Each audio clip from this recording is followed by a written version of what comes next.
you're experiencing crashing issues while playing Valorant, follow these steps to help resolve the problem. This guide will walk you through the calibration process to ensure a smoother gaming experience. Step 1. Update your graphics drivers. Make sure your graphics drivers are up to date. Visit the manufacturer's website, NVIDIA, AMD, or Intel to download and install the latest drivers for your graphics card. Step 2. Verify game files. Open the Riot client, go to Valorant, and find the option to verify or repair game files.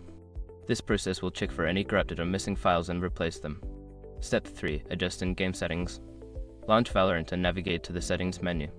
Lower the graphics settings and disable any unnecessary features like VSync or anti-aliasing to reduce the load on your system.